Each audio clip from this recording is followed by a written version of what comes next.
It's very simple. It's very it is. simple. Like the process is very simple. I can't see how e-commerce is difficult. You know, like you could swipe my memory now and I'll start again. And I would say within 6 months, I'll have a business up and running, making me sales daily.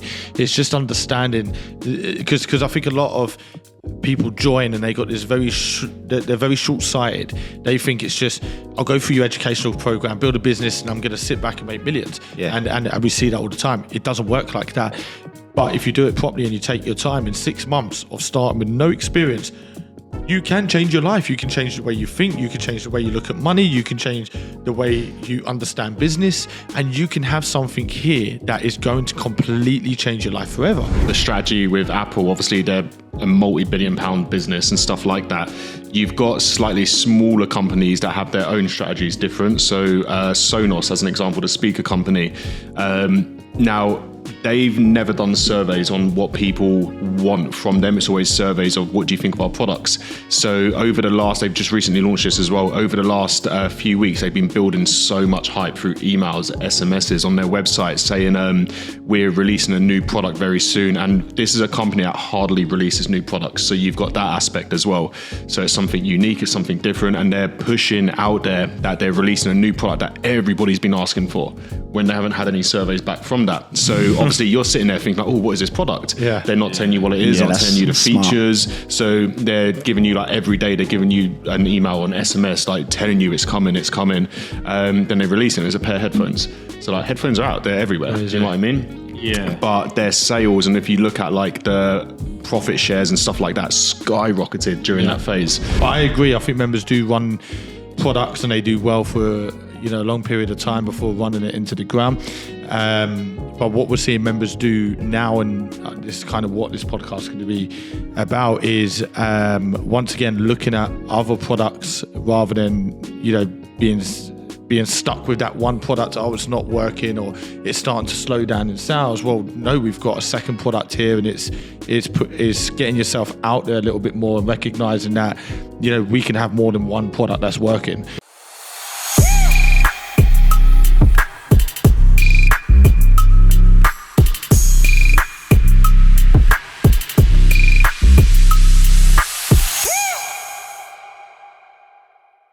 Hey guys, thanks for joining us on our podcast today. We're going to be discussing a little bit more on product development and being innovative with different ideas, how to get to the market, how to develop on an idea.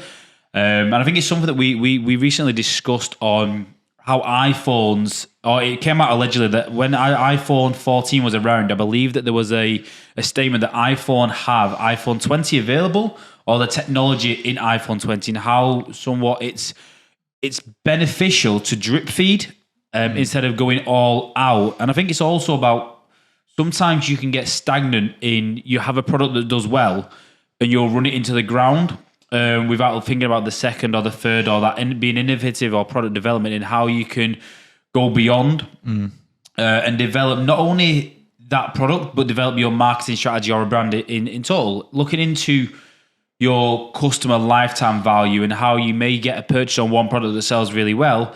How can you look into your customer lifetime value and make that an additional sale? Being innovative, looking into email marketing, looking into SMS marketing, looking into getting sales from your organics as well.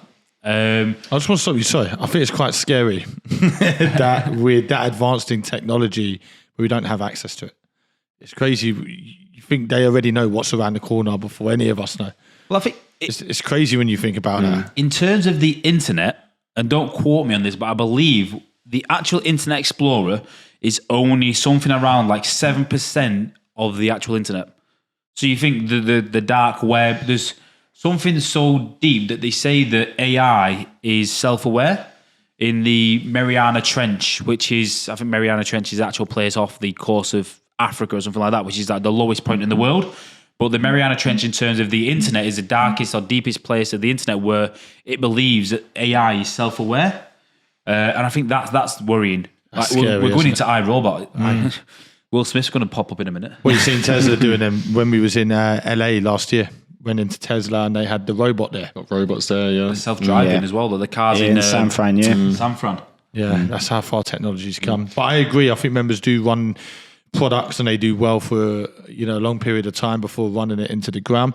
But what we're seeing members do now, and this is kind of what this podcast is going to be about, is once again looking at other products rather than being stuck with that one product. Oh, it's not working, or it's starting to slow down in sales. Well, no, we've got a second product here, and it's getting yourself out there a little bit more and recognizing that we can have more than one product that's working. It's always about like just keeping your audience engaged. You got to think like, even if we like move like with the product side of things, when you look at brands like even McDonald's, like it's literally every month there's something new menu, because it's keeping that audience engaged. When you look at big companies, you look at like Nike, Adidas, there's always new stuff, always new products. And it's like, if you're a business in this day and age and you've got this range of products and it's like that for 3 months, people aren't going to come back. They've seen it. Bored. They want new stuff, and that's like what you were saying with Apple. Yeah, they've got all this new tech, but they release it slowly. JD are good at that. So I'll always get an email, brand new Air Forces. I know it's like I know it's Nike,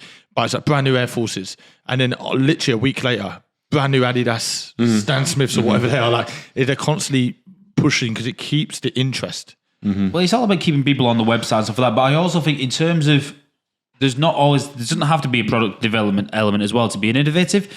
Sometimes you can grow to your own certain extent to where you're only in the UK market. I think people forget that the UK is probably minute compared to America, compared to Australia and stuff like that. And I think you don't have to be innovative just because we're going to discuss on the podcast today about product development, about how 90% of the products out there have a first gen, a second gen, a third gen, and beyond and beyond. And it's understanding how that value of, if someone buys the first gen, more than likely they're going to buy a second gen of a product because they like it, and obviously they want to see, okay, what's the advancement of the product. But you can also be market development in terms of looking elsewhere in where Australia is a massive market that doesn't really get used. Canada is a massive market that doesn't really get used in terms of not many people market towards it. So you do get cheap CPM, you do get cheap CPC, and you can gain a lot of advantage there. America is a large market, but you have to be quite strategic in terms of going to America when you take your product there, because what might work in San Fran isn't going to work in Texas, isn't going to work in Nebraska and stuff like that. There's pockets of areas because it's such a large place. But like I said, it's not only first gen, second gen product development, additional like add to cart products and stuff like that. It's okay, where can I grow beyond and grow the business in marketing strategy and be innovative in terms of how do I develop sales in this country? Yeah. It's that level of growth. But I think something that you've worked on is that leveling up of, like I said, the first version of change that you brought to market isn't what you see today. The first version of what you do on your social media isn't what you would do today. I think that is how far we've come. And we, as mentioned as well within Change, what Steve Jobs did in terms of, like I said, there's 6 different variants of what products are going to come out. We wouldn't release everything all at once. We have stuff in the pipeline that we're going to develop, and we'll bring it when we believe it's necessary or is right for the market. But we wouldn't release 5 products or 5 services in one go. If you look at what we have in the pipeline currently in terms of updates for members, we've got so much going on, and it's been like that for years. I don't think we've ever got to a point where there's nothing in the pipeline. There's always stuff in the pipeline. Me and Reece are having conversations every week talking about, have you seen this? Have you seen that? What do you think of this? What about if we adapt to this? Or we've seen, SMS marketing as an example, have a big increase in people converting because it's the new way. Well, email marketing still works, of course, but SMS marketing is so much more powerful. And so why don't we release an update with this app here, which is for SMS marketing, which you did a mastermind not too long ago with our e-commerce expert, James. So we're always looking at adapting. We're always looking at, where we're heading in terms of the digital age. Where's the digital age going? Because once again, you say change isn't the same product as when we first launched. Neither is the internet. When you look at when the internet, started coming about and everybody had dial-up internet, you had things like Kazaa where you used to download music for free. But look at the internet now. You now have Spotify where you stream your music. You haven't got to wait 2 days for one song to download. You have different web browsers. It's not just Windows anymore. So I think it's you always have to move with the times rather than, and this is what we're trying to get across to members with their stores. Okay, something that might have worked this time last year that was making you 5 figures a month. If you don't keep adapting and keep making changes, and like you say, Reece, keeping your audience interested and engaged, then you're going to fall behind with the times. So you mentioned McDonald's. I can't remember who mentioned McDonald's. Someone mentioned McDonald's. But they used to do Monopoly all the time. Was it Monopoly they used to do? Yeah, they still do. Yeah. But they've got a different thing on at the moment, I believe. Because I stopped there for Brooke, not for myself, for Brooke. And they had like a different competition on. I'm like, well, I haven't seen that. Football thing, something new. Oh, is it? Yeah. Okay, for the Euros, I guess. You see the Happy Meals as well. Like, kids want to collect each Happy Meal has something like 6 different activities or 6 different figures that they want to collect. And it's that marketing style. But then within the next month, there's something else and there's something else. There's a purpose of like, a kid thrives on it, and like I said, this is why McDonald's is so successful and stuff like that. It's like they have the next 7 or 8 different things, and it's that level of drive and determination that okay, we're going to keep them engaged. If they only ran the figures for 6 months at a time, within the first month they're collected, that interest of it dies off. It's like when you it's funny when you're in business, you see straight through everything. But it's like you look at Christmas time, okay, you look at October, maybe September onwards. Yeah, not as many people start to go out to eat anymore because they've done it all through the summer. They've sat in beer gardens through the summer. It starts to get quiet. It's only December around actual Christmas people start to go out again. So they bring out a Christmas menu, and it's to get people out. The Christmas menu is back. And people are like, oh, wow, I love the Christmas menu. And it's getting, their business model is constantly, it's getting that retention. And getting them to come back time and time again. And Brooke had a Happy Meal about a week ago. And I remember there's inside the toy box, there's a little like a leaflet in there. And as you open it, it's like, make sure you collect these other toys. So then now Brooke being 4 years old is looking at that going, Daddy, I want that one. Daddy, what does that mean? That means I have to take her back again. So, they're very smart in terms of how they run their business. And this kind of coincides with subscription-based products that we always talk about. It's getting the customers to come back time and time again. And it's going, obviously, with what we're saying in this podcast, like you have to adapt, and you constantly have to make that change if you want to grow your business or even maintain your business. If you're just selling this one product, you're going to dry up the market before you know it. You're going to have all these people that I've already got that, I don't need to buy another one.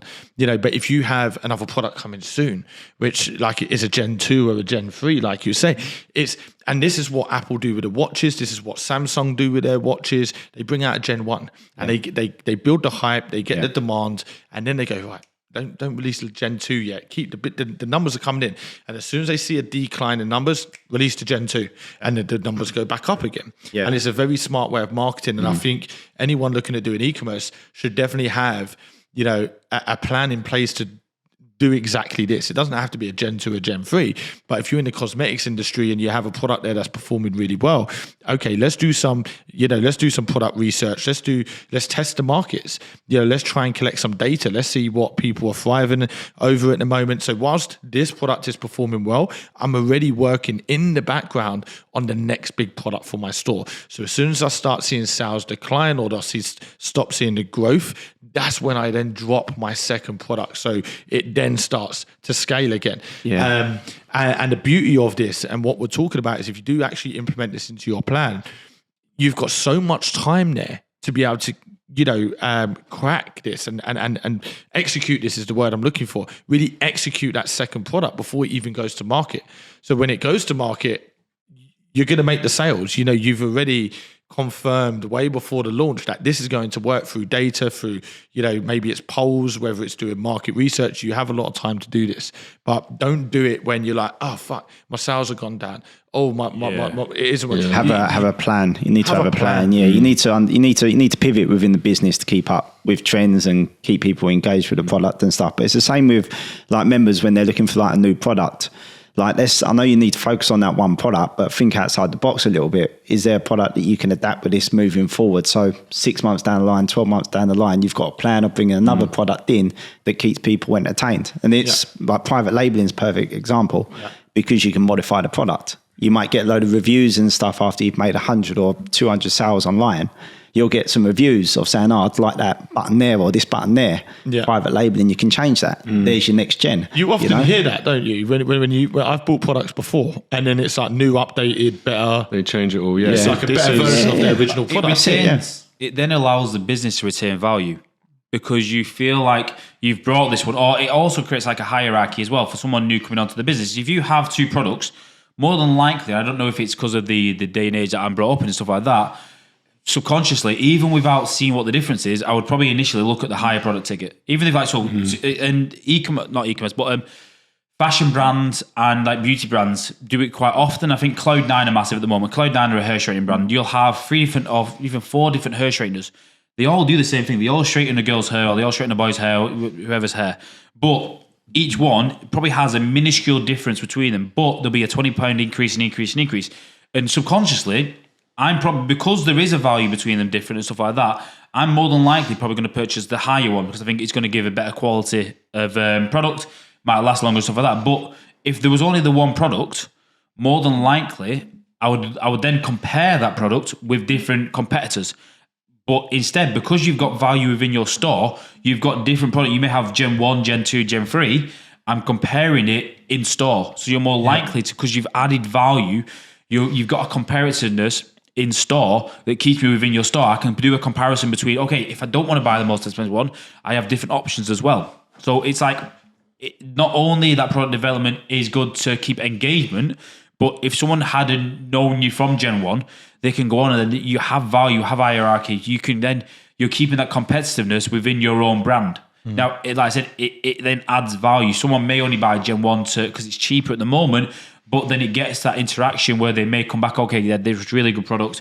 Let me buy Gen 3. Do you know what I mean? It's like that self-competitiveness, which gives you that edge instead of Cloud9 competing with GHD because they've only got one product each. Like I said, it's that in market or in store competitiveness that why Nike have 50 different trainers, why Adidas have 50 different trainers, because they're not just trying to compete with Nike and Adidas. They're trying to compete with themselves, keep you on the store, because if you buy from the store, no matter what product you're buying, you're still buying from them. Yeah. Yeah. I think it's also important for like business startups as well. And like I tend to do this with like a new business that's private labeled or something like that. When you are going through that phase of, you know, doing customizations on your product and stuff like that, like what we're talking about here, is don't give it everything like that you've got in mind. Release the product, and the second that's releasing your marketing with that in the backgrounds, that's when you then want to be working on that second product. So like what you're saying there is keeping that comparison in-house practically. And that way, obviously, whilst you're getting data, whilst you're seeing, you know, what people are saying about your first gen product, whilst you're working on the second gen, you can add features into that. So then when you release that, you've got your customer base there, you've got now a new product, and you can create that comparison inside your store. And then once again, you repeat that process. You release the second product, you start working on the third straight away. So coming soons and waiting lists are great for that type of thing as well. So, you know, you're kind of testing the market before going to market. It doesn't cost you a penny to do either. So you know, that keeps a lot of interest. But you know, you go as deep as things like email marketing. How do we get the consumers back into our store? We've just launched a brand new product that's even better than our previous product. They could be like, wow, but I was happy with the previous product. Yeah. How much better is this one? What's new features? And that's a perfect example of the Gen 1 watches the Gen 2. Gen 2 is far better. You look at when they launch a new iPhone every single year, they tell you how much better it is compared to the previous model. So they're comparing to themselves. They're not comparing, oh, we're better than Samsung. They're comparing to their previous model. Yeah. So it keeps it in-house. And what they end up doing there is making more sales on the new gen. And they're very smart when you look at the way they market. They like you say, it's the comparison between their own products. And it's like, well, the issue that the old iPhone had, this iPhone don't have it. Yeah. So they're even pointing out the pain points of the last product. The big thing is batteries, isn't it? This one's got much better battery life. And this battery won't die on you. So they're basically saying the old batteries will die on you. Yeah. But if you get this product, and they know everybody's got the iPhone 14, so when the iPhone 15 come out, they were like, oh, I need the iPhone 15. Because I was super happy with the iPhone 14. It wasn't bad at all. But until someone puts that little seed in your back, and then you think, even if Apple do it themselves, oh, actually, yeah, the battery life does die a little bit quick. Oh, Yeah, you sort of it think would be that. ideal if when they do the update to make it die quicker, yeah, it does die faster. We won't get into that. They always plant a seed themselves. Like I said, Apple are fantastic at Nike do it and stuff like that, or run faster, just do it and stuff like that. Do you know what I mean? There's always a level of in-house competition that they try and create. That it's just subtle. Yeah. Like, if you don't understand marketing, and like I said, we kind of see through it. Still fall for it. Still got the most up-to-date iPhone. Still want it. Don't you ever watch that though and you think, how far can they push these boundaries? Because they've been saying this for years. How far can you push that boundary?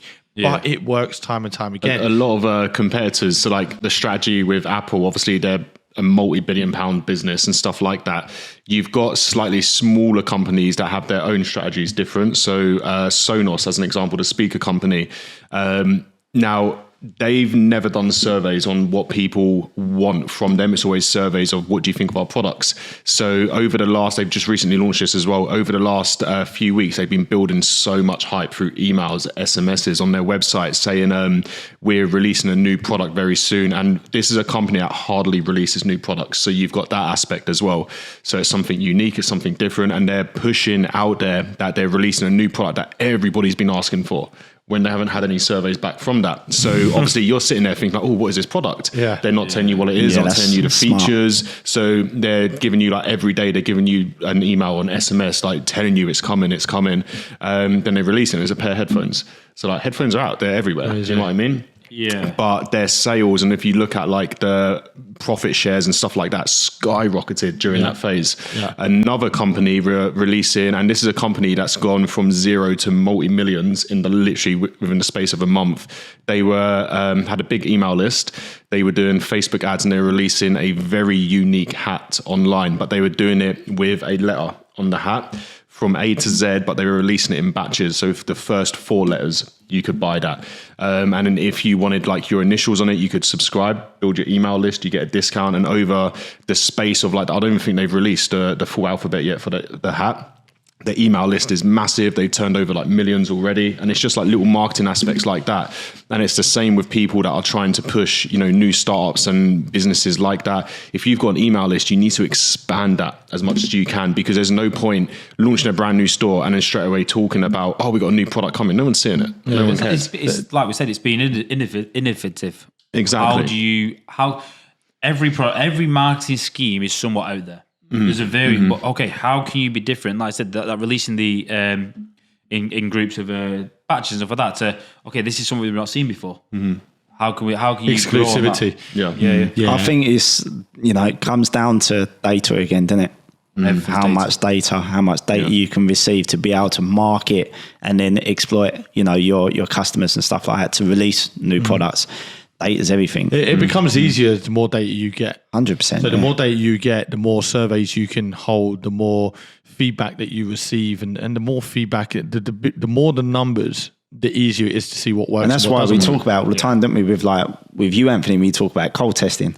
It's data. This gets so much data first before we actually push it out there. The issue that a lot of people have is the realization is that within the first month of marketing, we're probably not even looking for sales. No. We don't need sales. We want to build a customer foundation. We want to build a customer avatar. It's too difficult to go straight in for sales. We want the algorithm to understand the development of, okay, what particular habits does this customer have that may purchase? And then once we get a foundation of a customer avatar, then we can go, okay, it's only a smaller step to get the customer avatar plus purchases instead of going straight for customer avatar purchases. And there's so much different data that isn't developable, isn't plausible, like to try and achieve straight away. You're not going to get people to your website because who is going to your website? You're just going to get random people. If you go for a lower conversion event in terms of add to carts, window shoppers and stuff like that, that's going to give you mass data to build that customer avatar. Okay, we know what avatar is going to the website. No, we only have a small jump to get that avatar who has somewhat of a purchase habit as well. So it's all about increments and how you can drip feed that data to your algorithm to make sure that you're going to get sustainability and get that level of information that is required before you're taking too much of a larger jump. Yeah, it's all about testing. So that would be similar to like that hat. So the hat company, what they're doing, so instead of releasing the product with all of these different letters, they slowly drip feed it. So they're slowly drip 100%. feeding. Absolutely, data and because they stuff. can. Because then their strategy will change as they go forward. Their strategy will change. You'll maybe see the way they present their ad creatives will be different. The way they start. What are the opening hooks? Yeah, are they saying the same slogan they said in their first few videos? They're testing still. They're still a new company. They're testing, and what they're doing is they're figuring out what works and what doesn't work. So they're in a cold testing phase basically. And when they get enough data, you'll start to see them shift towards something different. But the algorithm is showing them what works. You know, the data is showing them this is what works. So yeah, I think it's very important that all members that are doing e-commerce create a plan where they have a big picture rather than this is the product here that's going to make me millions. This is my one product store. Anthony, run my ads for me and make me a millionaire. I think it's understanding. Like all of this is very simple for anyone like watching this podcast. And I think I'll never be able to do that. It's so simple. Yeah. We're just giving it broad to you, you know, which seems like a lot of information. But when you actually break it down, most of this is common sense. It's not rocket science. And we have people like Anthony that know the markets, know how cold testing works, know how to scale a business. And it's just having the right people around you and having the right understanding of what works. And we do have a lot of members that have one product stores, but we do have a lot of members that are saying, look, this is my one product store. I'm making sales daily currently. However, I'm in the background working on this product here, but I'm not going to do this product until we get this product to this place. When I get it there, then I'm going to implement the second product. You know, should I put a coming soon? I had a fantastic Zoom meeting yesterday with a member named Kieran. Great product. Kieran with his head mask. Yeah. And his plan is to get this product out there. He's making sales currently. Get his product out there, really cement that in the market, you know, get that to good numbers. But at the moment, he's working on 2-3 products in the background. So whilst that's running, and I think you might be running the ads for Kieran, whilst that's running and he's going to, you know, scale the business, he's doing the UGC content on the side. In the background, in the spare time, he's got his second product, his third product, his fourth product. And what he's going to do with these 3 products is think, okay, which one of these am I going to launch next? Which one of these 3 is going to be my second product? Let me test the market. Let me see what the demand is. Let me test the demand. Are any of these products going to work? Let me test the demand. So He's being patient with it. That's why he's being doing it patient with correctly. it, and it's one step at a time as well. Like you said just a minute ago, a lot of people might listen to this and think, "Oh, this is overwhelming. It's too much." Like you don't do it all at once. It's one step at a time. It's very simple. It's Yeah, very it is. simple. Like the process is very simple. I can't see how e-commerce is difficult. You know, like you could swipe my memory now and I'll start again, and I would say within 6 months I'll have a business up and running, making me sales daily. It's just understanding, because I think a lot of people join and they got this they're very short-sighted. They think it's just, I'll go through your educational program, build a business, and I'm going to sit back and make millions. And we see that all the time. It doesn't work like that. But if you do it properly and you take your time, in 6 months of starting with no experience, you can change your life. You can change the way you think. You can change the way you look at money. You can change the way you understand business. And you can have something here that is going to completely change your life forever. But it's having a plan and, you know, innovating where you need to, rather than just, here's my store.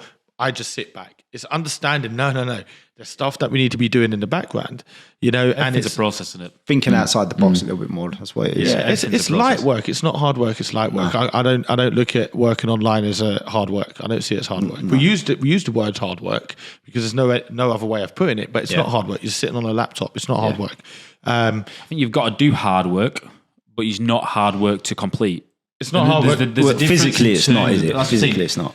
You've got to put so there's different. You've got to put in the hard work. You've got to put in the hours and stuff like that. But I think there's so much accessible knowledge out there. There's so much accessible knowledge within the change of like that. That it shouldn't be hard work. Absolutely. It depends. Hard work is more of what you input. You can work hard, but it's not hard work. We take the hard out of hard work. Yeah, Just work. It's just working smart. But I think going back to product development and obviously additional products to your website, I think far too often as well, people believe that they've got to continue to add hero products. Now, not every product that goes to your website needs to be a hero product. And what I mean by a hero product is your bestseller. Now, you've not got to advertise every product as well. There's a lot of value gained within having products that are going to improve your cart basket. Now, if you're going back to an example of a hair straightener, for a hair straightener, 90% of the women who are straightening their hairs, men, women, whoever straightens your hairs, probably use a hair clip. okay, you can probably get hair clips for 50p. Can I sell them hair clips branded online for $4.99? That is then an additional $4.99 that you more than likely don't have to advertise. So you're not paying advertising fees. You're getting pure profit for it. But it's just boosting up your cart value. There's so many products that people feel like every product on the website has got to be a hero product. Every product has got to be a brand new invention and stuff like that. Think about what additionally works hand in hand that may only be that someone doesn't have to think it's an extra £10, it's an extra £20, stuff like that. Someone doesn't have to consider it as an additional purchase. Anything less than £5, anything less than like $9.99, people probably don't even consider it as an additional. They'll just group it together. Okay, that's fine, fair enough. Do you know what I mean? It's how you can then look into your customer lifetime value, how you can look into your cart value and get them additional sales for free. Like I said, not everything that you advertise has to. Not everything on your website has to be an advertised product. There's so much value in additional products that work hand in hand that are going to make people are probably going to be purchased anyway or use while using your product. You think a lot of people look into dog leads or harnesses. Okay, how much can you sell a dog poo holder for? How much can you sell the water bottles for and stuff like that? Okay, can you make them cheap enough that it's not a considered purchase? It's just something that goes, yeah, I'm just going to put it in my cart. Absolutely, yeah. And that level of $4.99, if you do $4.99, 10 sales a day that people do it, that goes up to £50 a day additional that you've not paid for any additional marketing for. It's just something that sits on your website that people don't have to consider a purchase for.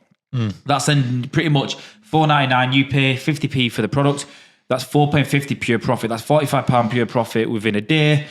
Over a year, that's more than anyone makes in a 9 to 5. And you've not done anything to advertise it. Just a little upsell product. I think what a lot of people do as well, which I've noticed with a lot of stores as well, they say there's a product like dog lead or something for £20, and then they've got another product for like £10.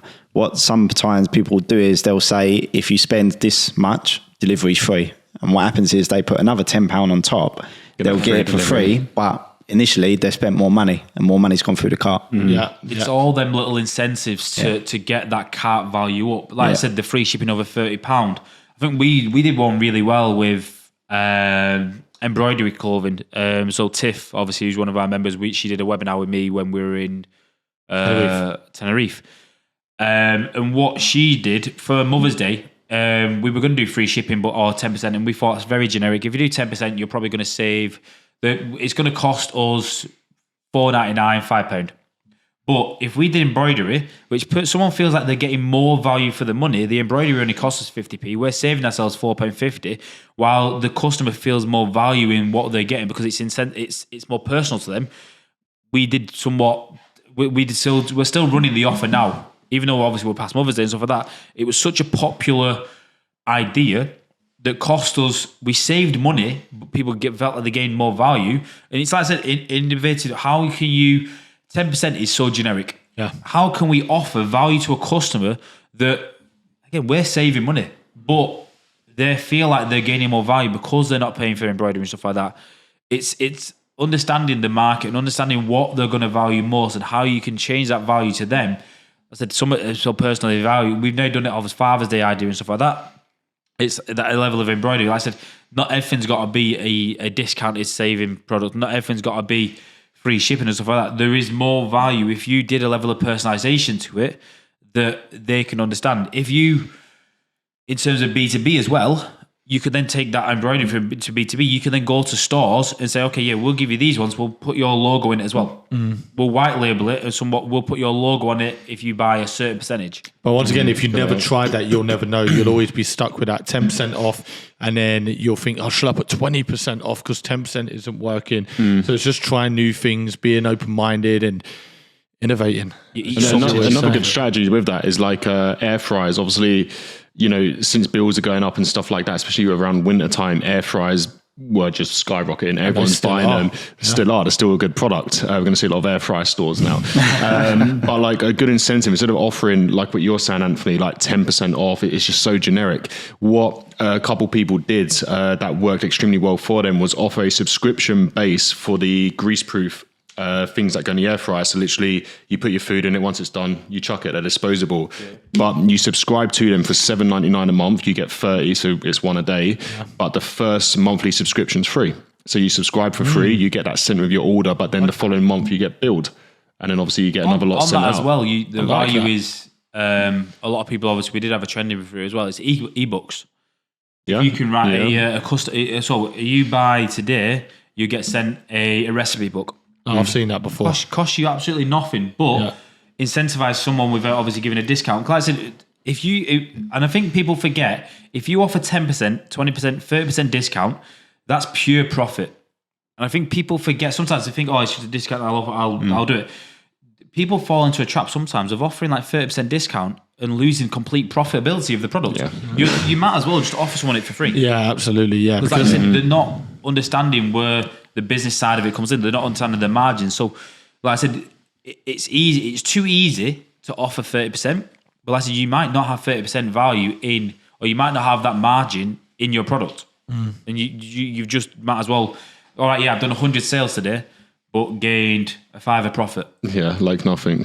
Yeah, I mean, and that's it's understanding both sides, and that it's about having that balance, isn't it? You've got to have the balance between your margins and your incentives. You can't over incentivize where you're left with nothing, because you're getting the people through, but you're not making any money. You've got companies like MyProtein as well.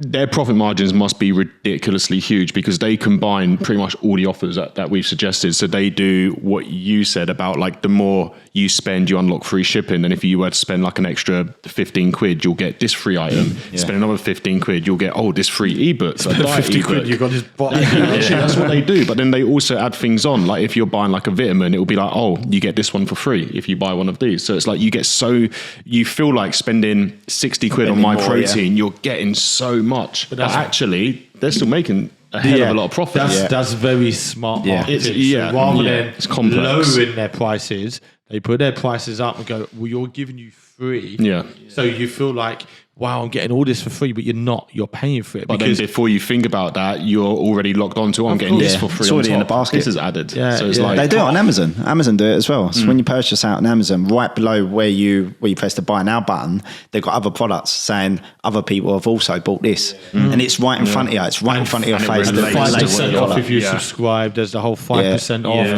And that call to action. If you order in the next 4 hours and 20 minutes. Got to be urgent. It's all. It will come today. It's like, come on, spend your money. There's urgency there. It's like 4 hours. You're like, I get that tomorrow. Well, it's also smart as well, isn't it? Urgency also creates fear of missing out. There's no point offering a discount if you've not got a time period with it. Because, that discount's, I'll just get it tomorrow, then I'll get it next week. There's going to be a discount there. You have to create a sense of FOMO, fear of missing out. You have to create a sense of urgency where if you don't purchase it today, the deal's gone. You're not going to have it. You'll never see a brand say, we're giving away a 50% discount on all of our clothes for the rest of this year. You'll never hear that because there's no call to action. Probably will do. Yeah. You think of DFS of always no. Sunday. Always closing down. Sports director always closing down. And House of Fraser did a really good one. They were like, closing down, and they're closing down stickers all over the shop, and I think it was like up to 90% off, and you're like, fuck, that's amazing. And as you go and read the small print, a little poster on the wall, closing down for refurbishment. You're like, DFS though. Who's actually bought a sofa not in the sale at DFS?